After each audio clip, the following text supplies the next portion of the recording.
2 years ago, I had just moved with my beloved wife and son to a neighboring city. The move was related to a promotion at work. Previously, I was a regular programmer, but now I had become the head of the technical support department, overseeing 20 people, having my own office, and earning good pay. What could be better? I started spending much less time at work and had more time for my family. Speaking of family, I forgot to mention that I had been married for over 5 years at that point. My wife, Natalie, and I studied together and started dating when we were still students. After graduating, we officially tied the knot, and a year later, our son Dylan was born.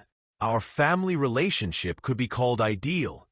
I loved my wife, she loved me, and together we loved our son. At first, my wife was on maternity leave. Then we decided that she could do whatever she wanted for her own pleasure, since I was already earning well and could safely provide for the family. However, after the move, something strange happened in our relationship. On the one hand, there was more time for the family, but on the other hand, quarrels began over nothing. Some misunderstandings and constant clashes. Earlier, when I came home from work and shared with my beloved wife how my day was, she listened, sometimes helping with advice and support. But now, any conversation immediately escalated. She grew jealous of my female coworkers, even though I gave no reason. I tried to call her during every free minute, and those female colleagues were all married too. With each passing day, things got worse. A year went by like this. Natalie finally decided to get a job, or rather, to start her own business offering cosmetology services. We bought a cottage and started looking for a new car. By this time, our son had already started school, and somehow, life seemed to get back on track. The spark between me and my wife reappeared. But one fine day, all that ended with an ordinary call from my boss. I needed to go on a business trip for a week to a neighboring branch with a couple of my employees for setup work. The whole task was to arrive at the location, quickly set up the operation of the new server, and return home.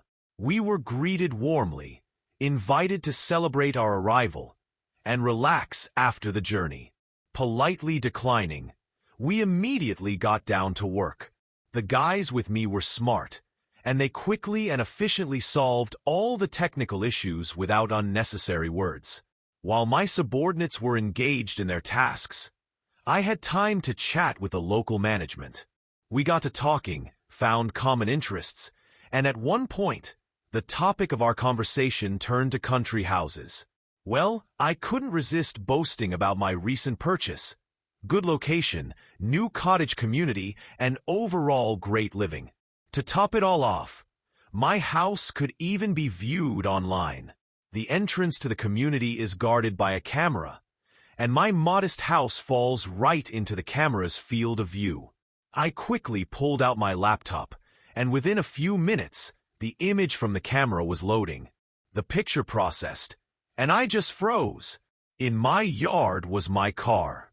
I think many men will understand me. I wouldn't mistake my car for someone else's. Natalie hadn't told me that she was going to the cottage. And who goes there in the middle of the work week? I quickly took out my phone and dialed my wife's number. The line rang, but there was no answer. Finally, on the third try, I managed to get through. "Hi, my love. What are you up to?" I asked. "Ron, I'm at work. I don't have time to chat with you right now. I'll call you back when I'm free. Bye."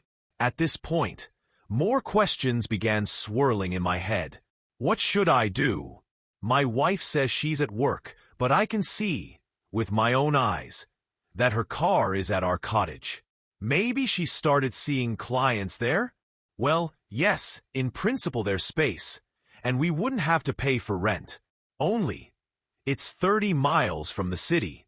It wasn't easy to abandon the business trip and there was still a lot to do. But something inexplicable was happening in my head. I started calling everyone who could at least say something about this. First on the list was my mother-in-law. "Hello, how are you? What's new?" I asked, trying to stay calm. "Hi, Ron. Everything is great with me. You better tell me how things are going at the cottage. Natalie and Dylan went there for a week," she said. "You have renovations going on, and you specifically took time off." After these words, things began to fall into place. Only, it didn't make it any easier for me. My wife, without saying a word, had taken our son to her mother in another city and gone to the cottage herself, telling me that she was at work and couldn't talk for a couple of hours. I tried to digest everything and called my wife again, but now she didn't pick up at all. In the evening, I could no longer hide that I had problems. My appearance apparently gave me away completely. The host from the welcoming side, after the end of the workday, once again suggested we relax. This time, I didn't offend him by refusing. We had a good amount to drink, and during the feast, I told my drinking buddy Nick the whole story. "Ron, you're a normal guy, and you're overcomplicating things," Nick said with a sigh. "Are you and your employees here for long?" "Well, at least for a week. Officially, the business trip is scheduled for 14 days. But the guys are smart, and I vouch for them. They know their work. They'll do everything quickly." "Well then," he continued, "tomorrow, let them handle the work. We'll grab a driver, get some beer, and go to your cottage to see your renovations." We settled on this plan. In the morning, Nick, as promised, arrived with everything necessary, and we set off.